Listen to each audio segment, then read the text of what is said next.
Ya, ini poin terakhir tadi pemirsa ini tentang supporter Iran. Jadi sebelumnya timnas dan supporter Iran juga mengeluhkan perlakuan Amerika Serikat terhadap mereka. Amerika Serikat dituduh menolak visa kepada belasan anggota delegasi Iran ke Piala Dunia.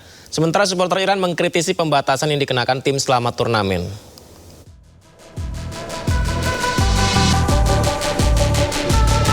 Keberangkatan tim Iran dari Turki ke Meksiko dibayangi ketegangan geopolitik dan perselisihan visa.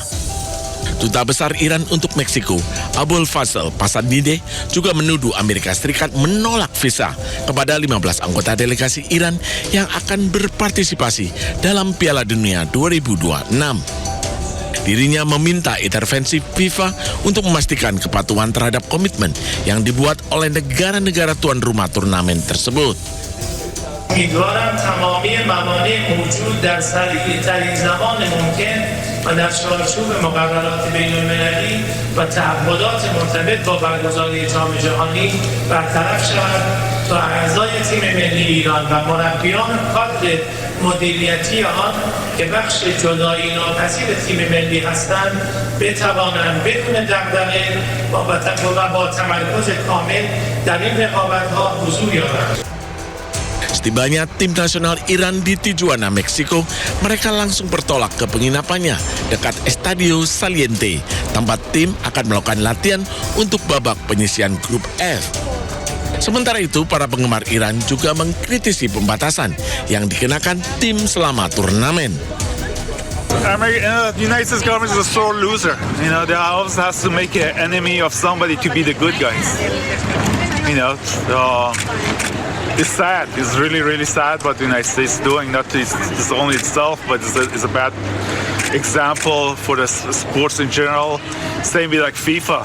FIFA shouldn't be letting the games go if the United States is not obligating by its regulations. Tim Iran akan menghadapi Belgia, Mesir, dan Selandia Baru di grup F. Mereka akan bertanding di laga pembuka di Los Angeles pada 15 Juni mendatang. Sejumlah pesawat tanker pengisian bahan bakar milik Amerika Serikat bersiaga di Bandara Ben Gurion. Keberadaan pesawat ini untuk memberikan tekanan kepada Iran. Sejumlah pesawat militer milik Amerika Serikat masih berada di Bandara Ben Gurion. Pesawat ini bersiaga setelah Israel dan Iran kembali saling serang. Pesawat-pesawat ini diyakini sebagai pesawat tanker pengisian bahan bakar udara Angkatan Udara Amerika Serikat termasuk Boeing KC-135. Sementara itu pesawat tempur Amerika Serikat berada di pangkalan militer yang lebih aman. Bandara Ben Gurion dipenuhi oleh pesawat milik Amerika Serikat di mana Kepala Otoritas Penerbangan Sipil Israel Shmuel Zakai sempat memperingatkan Menteri Transportasi Miri Regev bahwa Ben Gurion beroperasi seperti layaknya pangkalan militer dan bukan bandara sipil.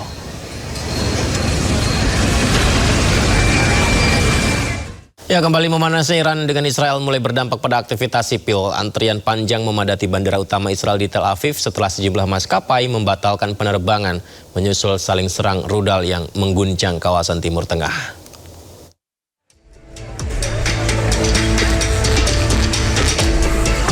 Antrian panjang terlihat di Bandara Ben Gurion, Tel Aviv.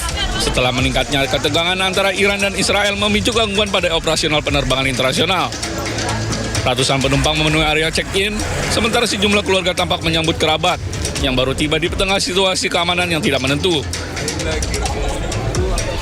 Sejumlah penumpang yang tiba dari Amerika Serikat mengaku mengalami kepanikan selama penerbangan setelah muncul laporan mengenai serangan rudal Iran ke wilayah Israel. Bahkan seorang penumpang menyebut lebih dari 10 calon penumpang memilih membatalkan perjalanan mereka setelah sirine peringatan berbunyi. It was very difficult. A lot of people come in very, very bad situation. A lot of women, they want to go out of the plane. So we stay more for half an hour until we know what's going on. Because in the beginning, nobody knows what's going to be. It was very stressful. Thank God I'm here. Otoritas setempat tengah melakukan evaluasi situasi dan menegaskan bahwa wilayah udara Israel tetap terbuka. Operasional penerbangan di Bandara Ben Gurion Airport disebut masih berjalan normal. Ketegangan meningkat setelah Iran meluncurkan serangan rudal ke Israel Utara pada Minggu malam, yang kemudian dibalas dengan serangan udara Israel ke sejumlah wilayah Iran. Latihan Swiss, lain lagi tempat latihan Jepang selama Piala Dunia viral juga beredar di media sosial. Karena netizen menyoroti lapangan latihan Jepang mirip seperti di kampung-kampung di Indonesia. Nah ini kondisi lapangan latihan timnas Jepang di Monterrey, Meksiko jelang Piala Dunia 2026. Kita lihat ya, pijakan tanahnya tanpa aspal, rumput liar di sekeliling lapangan, tembok-tembok tak terawat. Ini menjadi pemandangan unik selama gelaran Piala Dunia. Lapangan latihan juga tidak dalam kondisi maksimal. Kita lihat pemain-pemain Jepang ini kayak ya main seperti tarkam ya. Padahal ini kan kelas Piala Dunia gitu ya. Dan atas rumputnya juga tidak bagus ya rumput lapangan latihannya. Dan atas kondisi ini Jepang kemudian memindahkan lokasi latihan mereka ke fasilitas El Barrial yang dinilai lebih baik dan aman untuk menunjang persiapan. Saya jadi ingat main bola waktu SMA kalau kayak gini. Padahal ini Piala Dunia loh.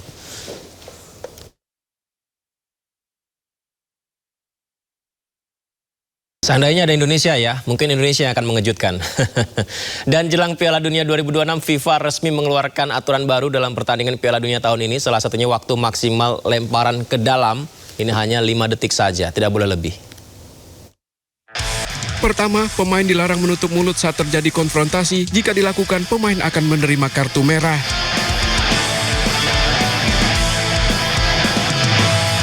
Kedua, pemain dilarang meninggalkan lapangan. Pemain yang meninggalkan lapangan karena protes keputusan wasit juga akan mendapat kartu merah. Aturan ini juga berlaku untuk official tim yang memprovokasi pemain sebagai bentuk protes. Tim yang menyebabkan pertandingan berhenti dinyatakan kalah. Ketiga, batas waktu lemparan ke dalam dan tendangan gawang hanya 5 detik. Jika melebihi batas waktu, maka lemparan ke dalam akan diberikan pada tim lawan. Sementara jika tendangan gawang tidak dilakukan, maka tim lawan akan mendapat sepak pojok. Keempat, pergantian pemain batas waktunya dilakukan hanya 10 detik. Jika melewati batas waktu, pemain pengganti baru bisa masuk setelah 1 menit. Aturan ini tidak berlaku pada pemain yang diganti karena cedera. Kelima, perawatan pemain cedera. Pemain yang mengalami cedera harus meninggalkan lapangan selama 1 menit setelah pertandingan dimulai jika tim medis masuk lapangan. Aturan ini tidak berlaku bila penjaga gawang yang mengalami cedera. Keenam, cedera yang dialami penjaga gawang. Jika kiper mendapat perawatan di lapangan, pemain dari kedua tim tidak boleh meninggalkan lapangan untuk berkomunikasi dengan pelatih. Ketujuh, diberlakukannya jeda turun minum di tengah babak yang mulai dilakukan tahun ini. Jeda turun minum atau jeda hidrasi diberlakukan selama 3 menit setiap babak, sekitar menit 20 hingga menit 22. Untuk pertama kalinya dalam sejarah, gelaran turnamen Piala Dunia digelar di 3 negara. Sebanyak 16 stadion siap digunakan selama Piala Dunia 2026 berlangsung.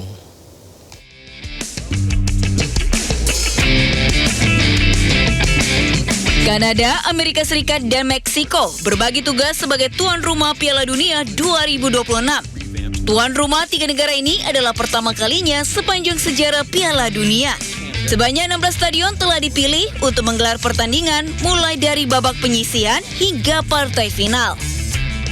Di Kanada, turnamen akan diselenggarakan di 2 stadion, yakni di Stadion BC Place yang terletak di Vancouver dan Stadion Toronto di Ontario.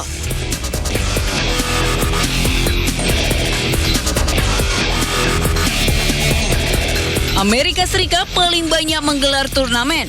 Sebanyak 11 stadion digunakan selama gelaran Piala Dunia.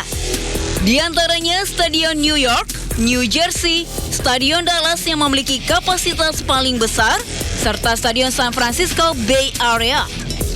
Selain itu, ada pula Stadion Miami yang biasanya digelar untuk konser-konser besar, Stadion Philadelphia, hingga Stadion Kansas City.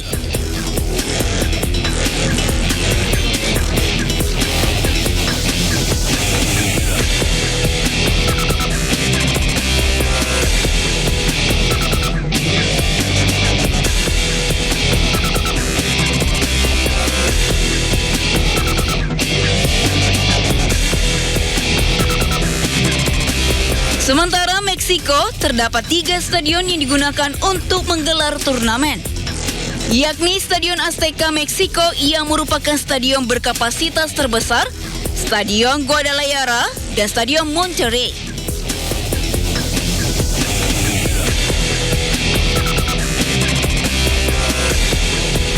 Ke-16 stadion dirancang secara spektakuler dan penuh perhitungan. Diharapkan para penonton bisa nyaman saksikan pertandingan selama turnamen berlangsung.